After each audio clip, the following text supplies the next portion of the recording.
제목을 한번 같이 읽겠습니다. 시작. 빌라도와 나. 우리 옆 사람에게 한번 이렇게 질문 한번 해보실래요? 몇 살까지 사실 예정이세요?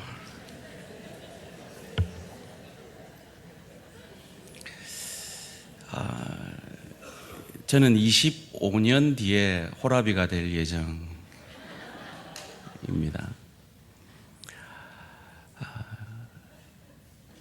여러분, 우리가 지난 한 주간에 여러분이 어떤 선택을 하셨다면 그 선택은 미래를 위한 선택이셨을 겁니다. 그리고 그 여러분이 바라보는 미래의 정도에 따라서 여러분은 어떤 선택들을 하셨을 겁니다. 궁극적으로 그리스도인들은 천국을 바라보는 사람들이죠. 그래서 저는 신학을 하기 전에도 천국에서 우리가 받을 상이 무엇일까 많이 궁금했습니다. 성경은 상징으로만 가르쳐 주고 있기 때문이죠. 그래서 부흥사들이 말처럼 천국 가면 충성한 사람들은 천국 아파트 100평 주고 헌신 안 한 사람들은 월세방 주고 이런 세속적 차원의 천국은 아닐 것 같은데 그 천국의 상이 정리가 되지 않던 차에 제가 이 얘기를 여러 차례 했기 때문에 기억나는 분은 있겠지만 여러분의 특기가 골로 새서기 때문에 다시 한번 말씀을 드립니다. 제가 강도사 때 서울 침례교회, 이 한국 교회에 가정교회를 보급했던 그 최영기 목사님이라는 분이 자기가 믿는 천국 상급론에서 상급론을 얘기하는데 제가 뒤통수를 탁 한 대 맞은 것 같아요. 한 90%가 동의가 되는 말씀을 하셨어요. 그 뒤에도 계속 제가 찾고 연구하고 보고 하는 과정 속에서 여러분들이 이 최영기 목사님과 같은 천국 상급론을 가지고 있다는 걸 확인할 수 있었습니다. 그것이 무엇인지 제 설교에서 너무 자주 묻어 나오기 때문에 아마 여러분의 입에도 익숙한 고백이실 것 같은데 한번 같이 읽어보도록 하겠습니다. 시작. 저 좋은 천국을 누리고 즐길 수 있는 실력과 인격 자체가 천국 상급이라는 것이죠. 물론 주의 교회를 위해 복음을 위해 우리가 헌신하고 봉사한 그것은 하나님이 따로 계산하시고 그것은 분명히 하나님이 우리에게 어떤 형태로든 천국 택배를 보내놓으실 겁니다. 그런데 성경에서 우리가 확인할 수 있는 것, 그래서 제가 참 존경하는 최영기 목사님이나 하영조 목사님이나 박은조 목사님이나 박영선 목사님 같은 분들도 동의하는 이 천국 상급론에 제가 몇 프로 동의가 됐다 그랬죠? 90%가 동의가 됐어요. 그런데 제가 성경을 묵상하는 중에 100%가 동의가 되는 구절을 하나 발견했는데 그게 바로 제가 자주 인용하는 디모데전서 4장 8절 말씀입니다. 함께 읽습니다. 시작. 육체의 연단은 약간의 유익이 있으나 경건은 범사에 유익하니 금생과 내생에 약속이 있느니라. 믿으십니까? 여러분 운동 열심히 하시잖아요. 육체의 연단은 우리를 건강하게 합니다. 약간의 유익이 있습니다. 그런데 경건은 그리스도 예수를 닮아가는 것은 범사에 유익한데 금생에도 유익하지만 내생에도 그 경건은 유효하다는 거죠. 그래서 우리는 이 땅에서 그리스도 예수를 닮아가려 노력해야 한다는 겁니다. 오늘 본문의 주인공은 빌라도입니다. 이 빌라도는 예수님을 살리려고 여러 차례 노력한 흔적들이 성경에 남아 있습니다. 왜 그랬을까요? 그가 예수라는 한 생명을 귀히 여겼기 때문일까요? 그의 동기, 그의 마음속의 생각을 이해를 하려면 그가 어떤 삶을 살았는지를 돌아보면 됩니다. 그런데 놀랍게도 로마에 대한 기록에는 빌라도라는 사람에 대한 기록이 남아있지 않다고 합니다. 그래서 신학자들 사이에 이 성경의 빌라도라는 실존성에 대해서 아주 논란이 많이 있었습니다. 언제까지요? 1961년까지요. 왜냐하면 1961년에 이런 비석이 하나 발견되었는데요. 그 비석에 빌라도라는 이름이 발견이 된 것입니다. 그래서 이 빌라도가 실존한 인물이라는 것을 확인하게 된 것이죠. 우리가 이 빌라도에 대해서 알려면 이 로마의 기록에는 나와 있지 않지만 유대의 기록에는 많이 나와 있는 이 유대의 기록들을 참조해야 합니다.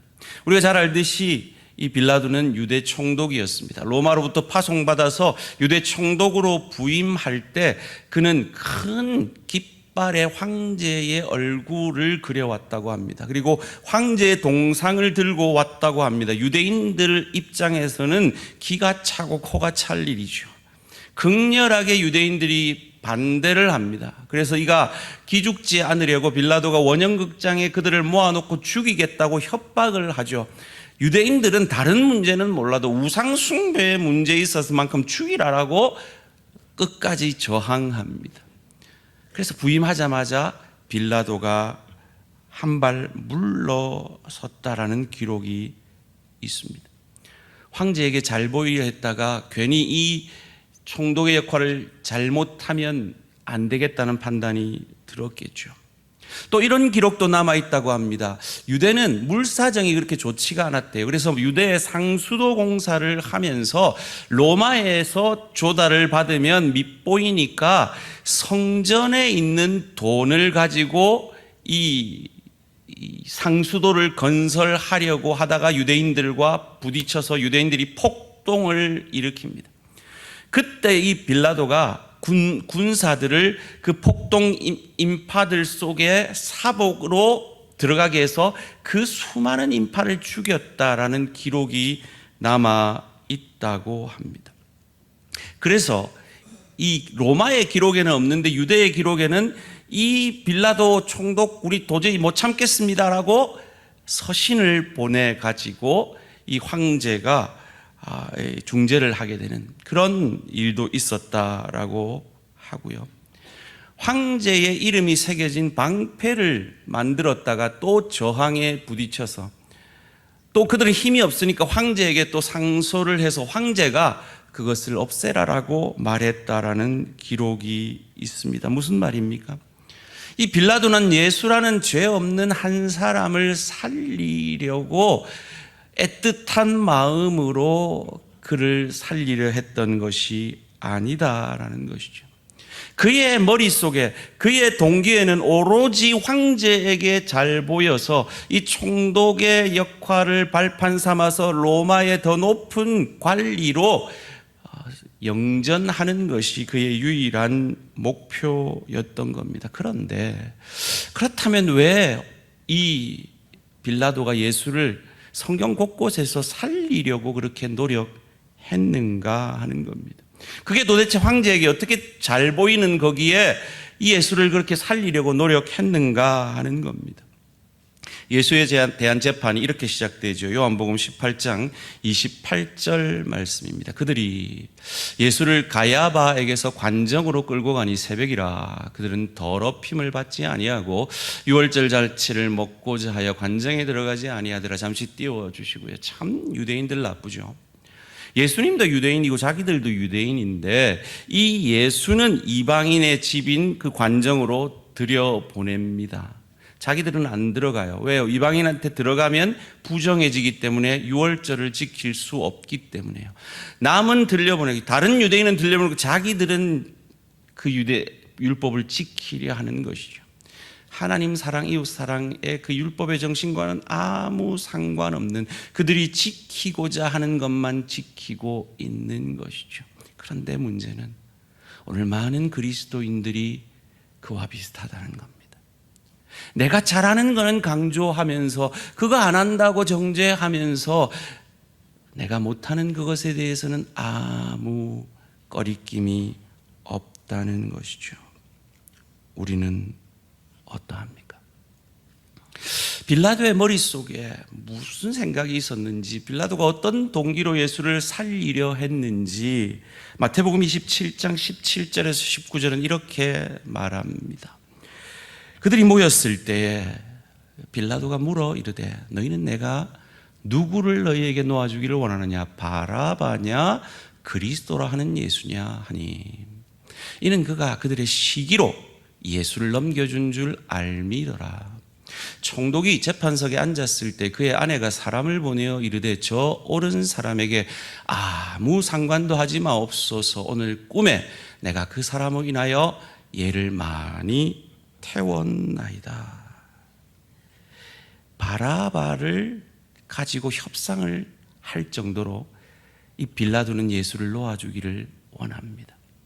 왜냐하면 종교 지도자들의 시기로 예수가 넘겨진 줄 그들은 알고 있기 때문에, 더군다나 그의 아내가 꿈을 꿨어요. 그래서 그에게 저를 손대지 말라라고 말합니다. 여러분, 아내가 말하고 있는 거예요. 이 서슬펄은 이 아내의 명령 앞에, 거기다가 영적이잖아요. 이성적으로도 영적으로도 빌라도는 예수가 죄가 없다는 것을 알고 있었다라는 것입니다. 그런데 왜 결국 이 예수를 십자가에 못 박았나 하는 겁니다. 정리를 해보면 이렇습니다. 빌라도는 자기 정권 외에는, 자기 권력 외에는 관심이 없습니다. 예수라는 인물을 죽이려는 건 종교적인 문제라고 관심을 가지지 않았습니다. 그에게 예수를 데려왔을 때 그 예수님이 살았던 갈릴리가 그 주관하는 곳이 아니냐. 마침 갈릴리를 다스리던 헤롯이 예루살렘 성 와 있었던 것 같아요. 그래서 헤롯에게 보냅니다. 헤롯이 만나도 물어도 대답도 안 해요. 흥미를 잃어서 다시 그 헤롯이 예수를 빌라도에게 보냅니다. 근데 빌라도는 알고 있어요. 예수가 얼마나 인기가 있는지 말이죠. 며칠 전에 호산나 하고 수많은 인파가 예수를 환호했던 것을 그는 보고를 통해 알고 있었을 겁니다. 그리고 그 인기를 종교 지도자들이 시기했다라고 판단하고 있었습니다. 그런 그를 사형 선고를 한다면 아마도 그의 정권을, 그의 권력을 위협하는 폭동이 일어날지도 모른다라고 판단했겠죠. 그래서 바라바를 흥정하면서까지 예수를 놓아주려고 합니다. 그 상황에서 서슬펄은 아내가 꿈도 꾸고 명령도 내립니다. 순종해야겠죠. 그래서 놓아주려 합니다. 그런데 이때 종교 지도자들이 움직입니다. 모략을, 계략을 행하죠. 마태복음 20장 20절 말씀, 27장 20절 함께 읽습니다. 시작. 대제사장들과 장로들이 무리를 권하여 바라바를 달라 하게 하고 예수를 죽이자 하게 하였더니, 상황이 급변합니다. 호산나 다윗의 자손이여 예수를 열광하던 그들이 예수를 죽이라 외치기 시작합니다. 그들의 입에서 이 바나바의, 이 빌라도의 동기, 이 빌라도의 머리를 가득 차고 있었던 그 동기, 그 뇌관을 건드리는 말을 합니다.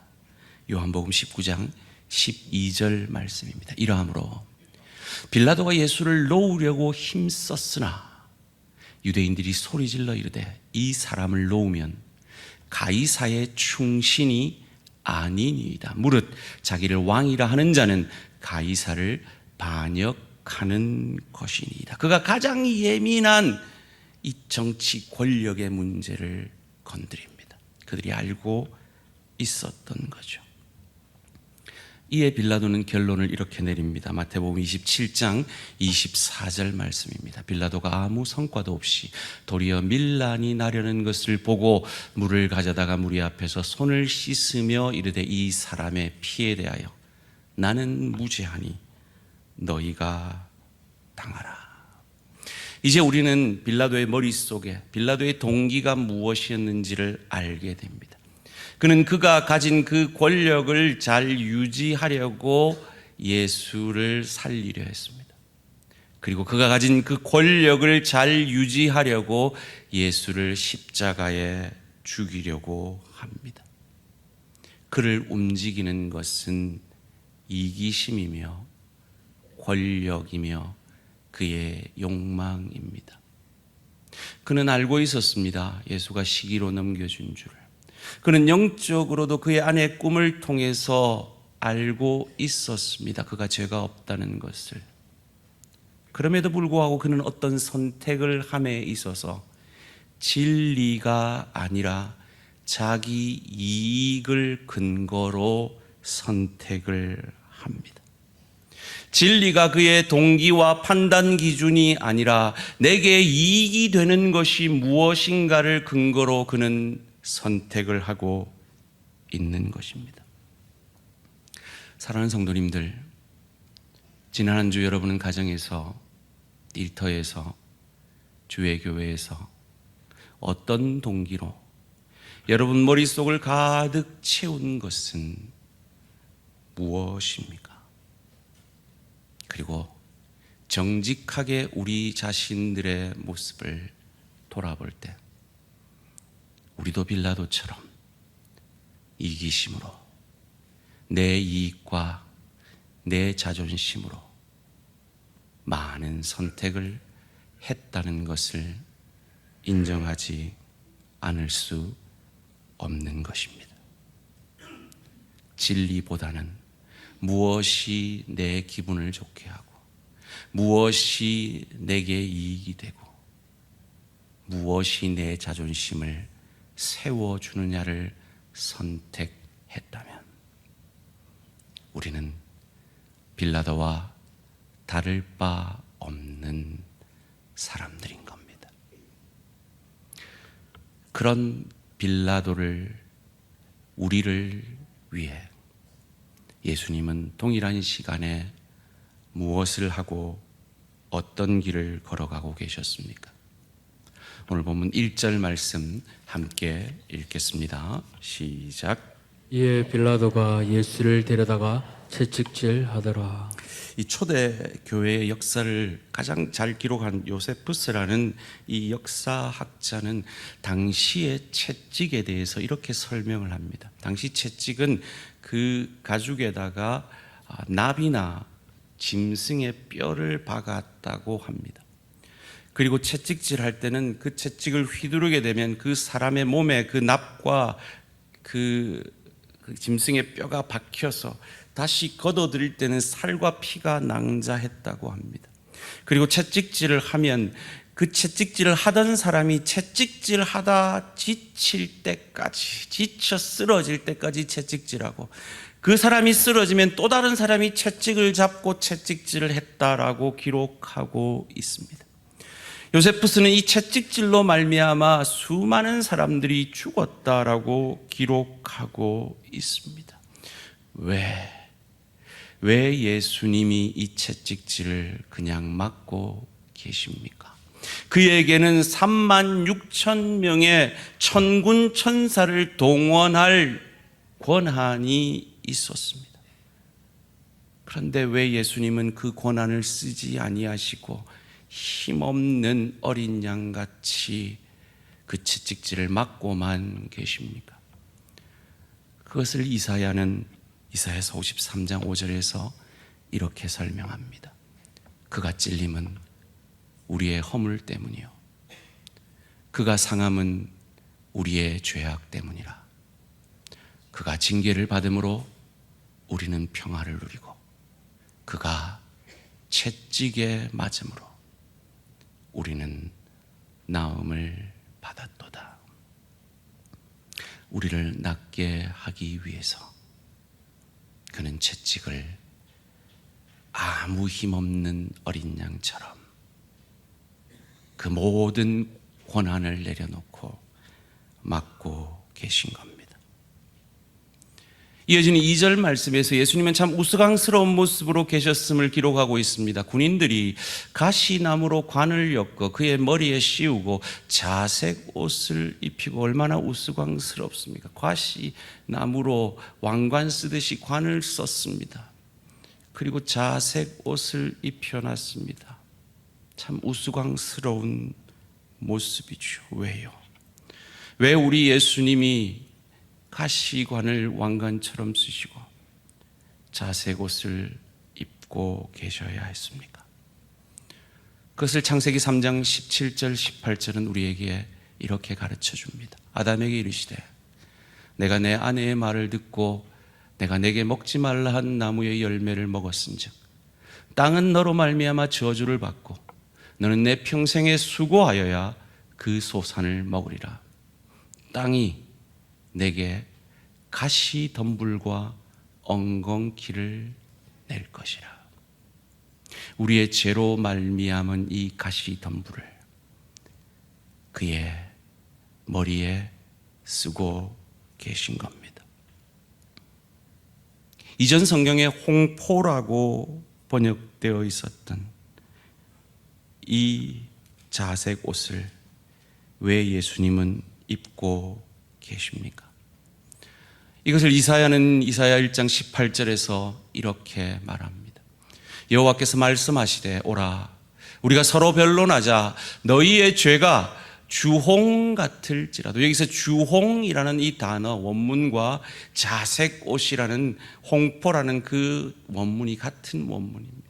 주홍 같을지라도 눈과 같이 휘어질 것이요 진홍같이 붉을지라도 양털같이 희게 되리라. 왜 예수님이 이 우스꽝스러운 꼴을 당하고 계십니까? 우리의 주홍 같은 진홍 같은 죄를 양털같이 희게 해 주시기 위해서입니다. 이에 빌라도가 예수님을 죽이라 외치는 무리들에게 말합니다. 5절 말씀입니다. 이에 예수께서 가시관을 쓰고 자색 옷을 입고 나오시니 빌라도가 그들에게 말하되 보라 이 사람이로다 하매 무슨 말입니까? 봐라 이 정도면 됐잖아. 이제 이 정도 내가 모욕 주고 벌 줬으면 됐잖아. 이 예수 놓아주자라고 애쓰고 있습니다. 이에 들려오는 답은요 6절 말씀 함께 읽습니다. 시작. 아랫사람들이 예수를 보고 소리질러 이르되 십자가에 못 박으소서 십자가에 못 박으소서 하는지라. 빌라도가 이르되 너희가 친히 데려다가 십자가에 못 박으라. 나는 그에게서 죄를 찾지 못하였노라. 십자가에 못 박으소서. 호산나 외치던 그 무리가 며칠 만에 십자가에 못 박으소서 외치고 있습니다. 그 외침의 소리 가운데는 예수님이 주신 오병이어의 떡과 고기를 먹은 자들도 있었을 것입니다. 예수님께 병을 고침받은 자들도 있었을지 모릅니다. 바리새인들이 외면하던 세리와 창기들, 그들과 함께 예수님이 밥을 같이 먹었던 그들도 그 무리 속에 섞여 있었을지 모릅니다. 그런데 그 누구도 아무도 예수의 편을 들어주지 않고 있습니다. 이것이 선악과를 따먹은 인간의 본성입니다. 자기 배가 신인 인간의 모습입니다. 예수님을 죽이려는 종교 지도자들은 자기 종교 권력을 지키려는 이기심으로 그리하고 있습니다. 예수님을 놓아주려 했다가 십자가에 못 박게 하는 빌라도도 자기 권력을 위해 그리하고 있습니다. 우리는 어떠합니까? 하나님의 뜻인 줄 압니다. 그런데 내 이익과 반하여질 때 우리는 너무 쉽게 그 하나님의 뜻을 외면하는 자들은 아닙니까? 우리 성도님들은 안 그러실 것 같은데요. 제가 어떤 목사님의 설교 가운데 아주 참 신선한 충격을 받은 이야기가 있는데요. 가끔 설교를 마치고 이제 나가시면서 우리 성도님들이 목사님 너무 은혜 받았어요 이렇게 해주시면 참 위로가 되고 격려가 되고 참 감사한 마음이 듭니다. 그런데 이 목사님은 성도들이 목사님 은혜 받았어요 하는 말을 안 믿는다는 거예요. 왜요? 대부분의 사람들이 목사님 은혜 받았어요 라고 할 때는 목사님 생각이 제 생각하고 같으시군요, 이런 의미라는 거죠. 내 생각과 다른 하나님의 말씀 앞에 내가 틀렸군요, 내가 내 이익대로 살한 그 삶에서 돌이켜야겠군요, 회개해야 되겠군요, 회개했습니다, 내 생각을 바꿨습니다, 돌이킵니다 라는 의미로 은혜 받았다고 하는 건 드물더라 하는 것이죠. 물론 우리 대한교회 성도님들은 안 그러시겠지만 말이죠. 사랑하는 성도님들, 압니다. 여러분 말씀 받고 은혜 받으면 예쓰시는 거 압니다. 그런데요, 그 예씀은 빌라도도 그랬습니다. 오늘 본문 12절 말씀입니다. 이러므로 빌라도가 예수를 놓으려고 힘썼습니다. 그런데 무엇과 부딪힐 때 유대인들이 소리질러 이르되 이 사람을 놓으면 가이사의 충신이 아니니이다. 내 권력과 내 이익과 내 자존심과 부딪힐 때 그 진리를 외면해 버립니다. 빌라도가 이렇게 하는 인간적인 이유는 너무 이해가 돼요. 기록에 따르면요, 이 로마로 이렇게 영전을 하려면 뒷배가 있어야 됩니다. 이 빌라도의 뒷배는 티베리우스의 측근인 세자누스라는 사람이었대요. 그런데 이때가, 예수님을 죽일 이때가 바로 이 세자누스가 숙청당한 직후라는 거죠. 그의 뒷배가 사라진 겁니다. 믿을 구석이 없어진 거죠. 그는 오로지 자기 능력으로 자기가 황제에게 정치적으로 인정받아서 영전하는 것 외에는 방법이 없어졌습니다. 그러니 더 치열하게 자기 이익을 추구할 수밖에 없죠. 마치 먹고 사는 문제가 우리를 얽어매듯이 말이죠. 우리의 자존심이 우리를 얽어매듯이 말이죠. 하나님의 뜻인 줄 알면서도 내 자존심이 허용하지 않고 내 이익을 포기하는 것을 포기하지 못하는 것처럼 말이죠. 그럼 성경에요, 빌라도가 예수는 무죄하다라는 말을 7번이나 했습니다. 그는 알고 있는 거예요. 그런데 그가 선택할 때는 진리가 아니라 그의 욕망을 근거로 선택했다는 겁니다. 그리고 그것이 바로 우리의 모습이라는 거죠. 요세푸스는 빌라도에 대해서 이런 글로 그를 평가합니다. 빌라도는 자기의 출세를 위해서, 그리고 폭동을 잠재우기 위해서 수천 명을 십자가에 달 수 있는 그런 존재였다. 그는 포악하고 잔인한 존재였다. 그리고 아주 용이 주도하고 출세에 눈이 먼 사람이다. 사랑하는 성도님들, 저와 여러분의 인생을 잘 알고 저와 여러분의 머릿속을, 동기를 잘 아는 누군가가 오늘 저와 여러분의 삶을 요세푸스처럼 정의한다면 어떻게 정의될 수가 있을까요? 자, 그렇다면 이 빌라도가 이 예수를 자기의 권력을 위해 죽음에 내어주고 그가 얻은 이익이 무엇인지를 돌아보면 좋겠습니다. 보편적 역사학자들이 이 예수님 당시의 역사적 기록을 이렇게 이해하고 있습니다. BC 4년, 즉 Before Christ, BC 4년에 예수님이 탄생했다라고 봅니다. 그렇다면 AD 27년에 공생애를 시작하셨겠죠. 그리고 AD 30년에 십자가를 지셨습니다. 그리고 빌라도는 7년 동안 총독을 더하고 그는 역사 속에서 사라지게 됩니다. 꽤 오래 했죠. 어떤 면에서 그는 예수를 죽이는 선택을 잘 한 것 같습니다. 그로 말미암아 그의 권력이 더 공고해졌기에 7년이나 총독을 더 할 수 있었겠죠. 눈에 보이는 분명한 이익을 그는 취했습니다. 마치 우리가 하나님의 뜻인 줄 알면서도 내 이익과 내 자존심 때문에 세상의 것을 취하면 당장 눈에 보이는 이익이 내게 주어질 수 있는 것처럼 말이죠. 그런데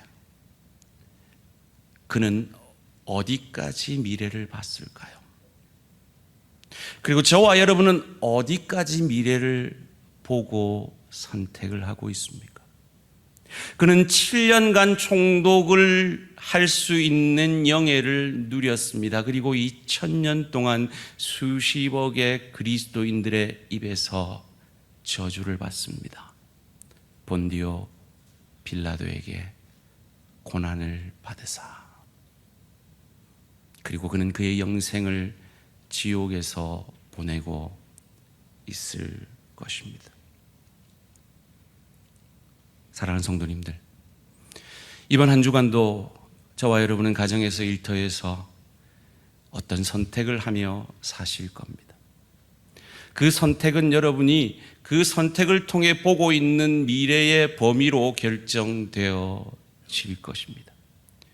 그리고 하나님은 우리에게 이 하나뿐인, 한 번뿐이 없는 일생을 통해 천국을 준비하라 하십니다.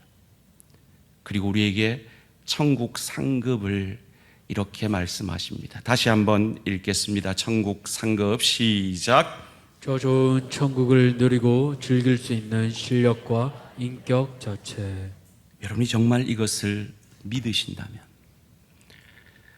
여러분의 관계 속에서 여러분을 힘들게 하는 그 누구는 여러분에게 이 천국 상급을 주시기 위한 하나님의 축복의 방법임을 믿으시기를 주님의 이름으로 축원합니다. 여러분이 지금 힘들어하는 그 어떤 문제도 하나님이 우리에게 이 천국 상급을 준비하라고 주시는 깊이의 축복인 것을 믿으시기를 주님의 이름으로 축원합니다. 그것을 믿는 마음으로 디모데전서 4장 8절을 함께 읽습니다. 시작. 육체의 연단은 약간의 유익이 있으나 경건은 범사에 유익하니 금생과 내생에 약속이 있느니라. 아멘. 소원합니다. 우리 대양의 가족들, 육체 연습도 많이 하셔서 9988-234 하시기를 주님의 이름으로 축원합니다. 그리고 그것보다 더 큰 열심과 소망으로 경건을 연습하심으로, 가정에서, 일터에서, 주의 교회에서 주를 닮아가는 경건을 연습하심으로 금생에도 축복받고 내생 저 좋은 천국을 누리고 즐길 수 있는 실력과 인격의 하늘 상급을 그 나라에 가서 내 한 번뿐인 인생, 그때 한 번 자존심 죽이고 용서하길 잘했군요. 내 한 번뿐인 인생, 그때 내 배 불리는데 내 돈 다 쓰지 않고 헌금하고 헌신하고 충성한 것 잘했군요. 한 번뿐인 인생, 나만 구원받는 것으로 만족하지 않고 한 영혼을 구원하기 위해 물질과 마음을 쏟았던 것 참으로 잘했군요.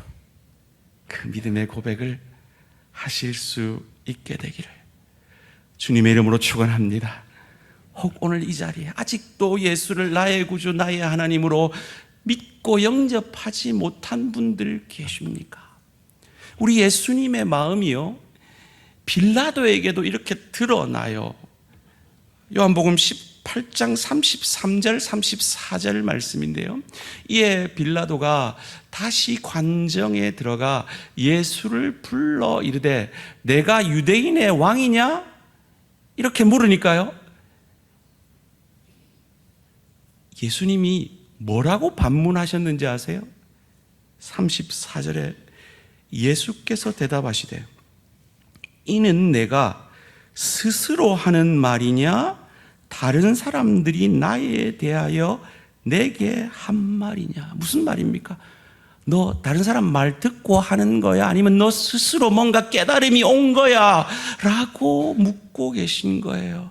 이게 빌라도도 자기 권력을, 자기 이익을 위해서 자기를 죽이려고 십자가에 내어주려고 하는 그 빌라도를 향한 예수님의 마음이요, 저와 여러분을 향한 마음인 것을 믿으시기를 주님의 이름으로 축원합니다. 여러분, 설교를 듣다가 저 예수님 나도 믿고 싶다, 왠지 눈물이 나고 마음이 뜨거워집니까? 예수님이 여러분을 부르고 계신 겁니다. 망설이지 말고 예수를 나의 구주, 나의 하나님으로 믿고 영접하시기를 주님의 이름으로 축원합니다. 그뿐 아니라 나를 통해 이 하나님의 사람들을 찾기를 원하십니다. 그 사람이 빌라도라도 좋다고 하십니다. 그 사랑으로 나를 구원하셨으니 6월 마지막 주일 새가족 2차 초청주일에 아유, 저 사람이 예수 믿겠나? 차가 교회 오겠나? 그런 빌라도 같은 사람을 꼭 초청하시기를 주님의 이름으로 축원합니다. 그 주님의 사랑 받았기에 우리는 오늘 세상의 즐거움을 내려놓고 예배하러 나온 줄 믿습니다. 소원합니다. 여러분의 예배하는 자리가 많아지시기를 주님의 이름으로 축원합니다. 오늘 우리는 기관 원례회와 구역 모임을 합니다. 교제의 자리로 나오시기를 주님의 이름으로 축원합니다. 이제 우리는 제자 훈련을 시작하게 됩니다. 그냥 예배 보는 것으로 그치지 말고 예수의 제자로 더 빚어지시기를 소원하시는 우리 모든 대한가족들 되시기를 주님의 이름으로 축원합니다. 그래서 그냥 예배 왔다가 가는 사람이 아니라 주의 교회를 위해, 하나님 나라를 위해 사역하는 하나님의 사람들 되시기 바랍니다. 나아가서 전도하고 선교하며 주님의 마음을 시원케 해드리는 빌라도 같은 나를 구원하신 그 주님의 사랑에 정당하게 반응하는 저와 우리 모든 성도님들 되시기를 주님의 이름으로 축원합니다.